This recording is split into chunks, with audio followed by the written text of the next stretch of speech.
Galnet News Digest incorporating the Odyssey Informer, 17th of December 3306. We read the news, so you don't have to. In this week's news, the engineers plan to show their worth. The personal way to kill. The Pilots Federation opens the box. Engineers plan to show their worth.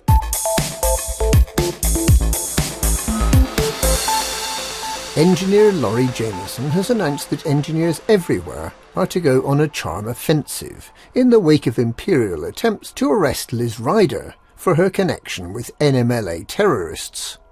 Ryder was duped into building the mechanism for bombs that were later used to badly damage 5 starports. Now the engineers say they've established lines of communication to better handle such incidents. They want to remind members of the Pilots Federation how valuable and useful they can be, and have announced 2 initiatives. Firstly, all modules that are engineered between now and the 7th of January will be given enhanced effectiveness using the same amount of materials. This applies to all modules and all engineers in the bubble and in Colonia, and should allow modules to be engineered more quickly and with fewer materials than ever before.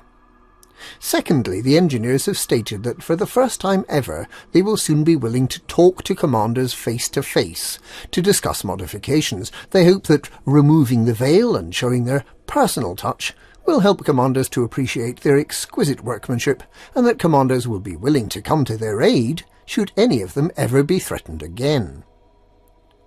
In other news, the Sirius Corporation has announced that it will be establishing Marlinist colonies in 8 systems in early January next year.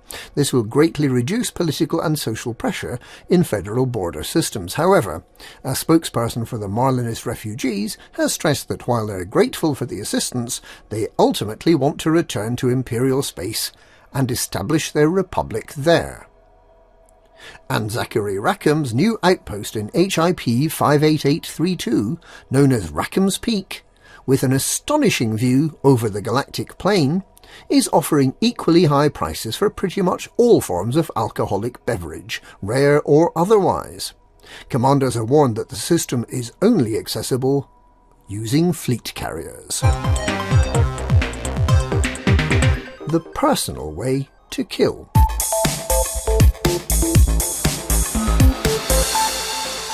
It's now 6 years since the Pilots Federation authorised the use of the new frameshift drive technology that has transformed life in the galaxy. But it has been looking forwards, not back. With commanders soon to be invited to mingle with civilians in starports and on planetary surfaces, the Pilots Federation is keen to show off new ways of killing these mud-footed clodhoppers in the pursuit of even more wealth for its members. And today, at an arms show organised by the Pilots Federation, manufacturers showed off some of the exciting developments coming soon. Manticore, the company better known for mining Olympus, showed off its Dominator heavy armour combat suit, the only suit capable of 2 primary weapons and grenades, the suit of choice for combat situations. It also showed off its range of multi-role plasma weapons, which, in the hands of a skilled operator, can take down shields and crush armour. Takada showed off its laser weaponry, designed specifically to drop shields, and Kinematics showed its rather more traditional kinetic weapons, which are effective against unshielded targets. 2 other suit manufacturers also exhibited their wares, with Remlock supplementing its flight suit with a new Maverick utility suit, which has a good backpack and a very useful arc cutter. And Supertech, the company that lost out to Duradrive in the competition to develop a new human-computer interface, has developed a suit designed specifically for exploration and survival. Also on show were explosive and EMP grenades, which are good against armour and shields respectively, and a defensive grenade, which can pop up a temporary shield to provide protection. This is just the start of the process of getting its members ready for getting out of their spaceships and SRVs, but the Pilots Federation has high hopes that its members' futures will be utterly transformed. The Pilots Federation opens the box.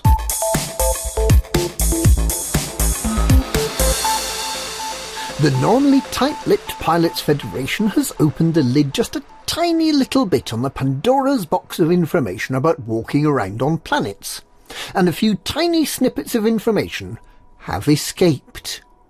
Galnet News Digest went out to catch those snippets using a butterfly net.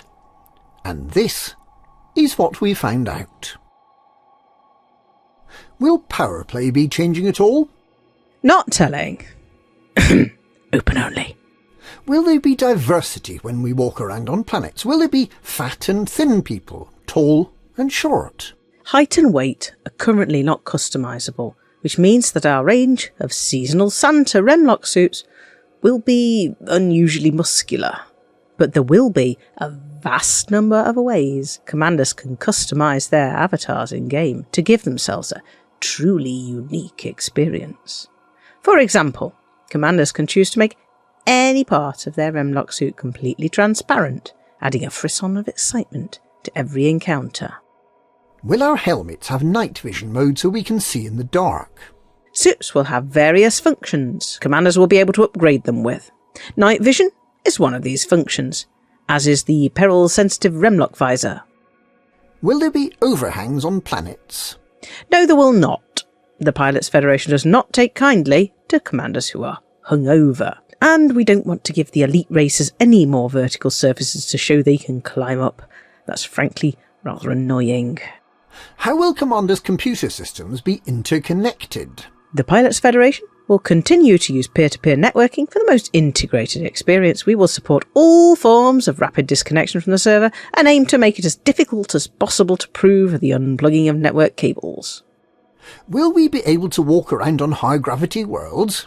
We have an upper cap on high-gravity worlds where it would not be safe for commanders to deploy. We will raise that cap in the starter zone to really get new commanders used to the crushing, grinding weight of the game. And gravity. On planets, gravity affects how high you can jump, and particularly how effective your jump pack is. On low-G planets you can get quite a lot of distance, and we fully expect Alec Turner to invent a silly word like flaking. Grenades also follow trajectories based on gravity, and there will be a prize for the first person to get one into orbit. Will we be floating around in outposts? For outposts, whilst we're in 0G, we use magnetised boots to keep the commander on the floor. And the Centauri Megagin in the Hutton Bar comes in sippy cups. Mugs are completely useless there.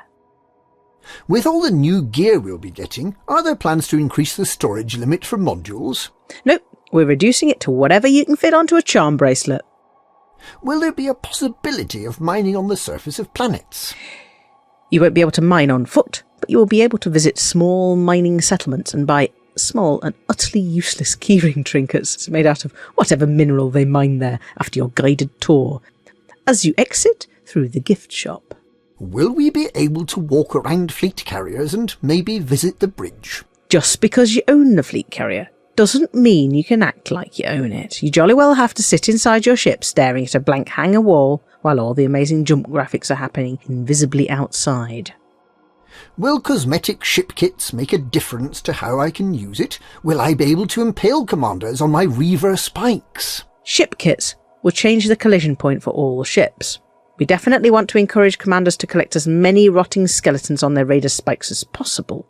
We will be selling an upgrade for SRV that adds spinning blades to the wheels for maximum carnage. Will we be able to fly other commanders' ships? Can I steal someone's ship? The security mechanism built into each ship means that it can only be flown by its owner. However, physical multicrew allows commanders to fly or drive another commander's ship launch fighter or surface reconnaissance vehicle. Yes, you can drive someone else's SRV. Over a cliff if you want. You won't have to pay the rebuy. Treat it like a rental. Can we hire non-Pilots Federation pilots to drive an SRV? No. Union rules apply. Go and make some friends. Can we customise our handheld weapons? Will we be able to change and add sights, scopes, attachments, skins and so on? Weapons will be able to be customised in a variety of ways, both internally and externally, from sights and suppressors to weapon skins that are purely aesthetic. However, they will always look like plastic toy guns. Will the first commander to land on a planet be commemorated? Yes, we will log first footfall on a per commander per planet basis, but only if the commander types, "This is one small step for a man, one giant leap for mankind," into the chat window before he steps off the ladder. Will a commander who's not received a permit to walk on foot be able to drive an SRV to meet other commanders who are on foot? Yes, we are considering this option, as it will give commanders who can't afford Odyssey the opportunity to accidentally run over their richer on-foot comrades, and that might be actually quite good fun. Will we be able to use our current flight suits when we get up to walk? Only if you want to look like a cheapskate who can't be bothered to spend some money on a proper EVA suit. If a commander doesn't like shooting people, is that all right? The Pilots Federation encourages its members to blaze their own trail, and that's not changing. Shooting people will always be optional. Getting shot? Rather less so. It's a dangerous galaxy out there. And that's this week's Galnet News, incorporating the Odyssey Informer. Galnet News, we read the news so you don't have to.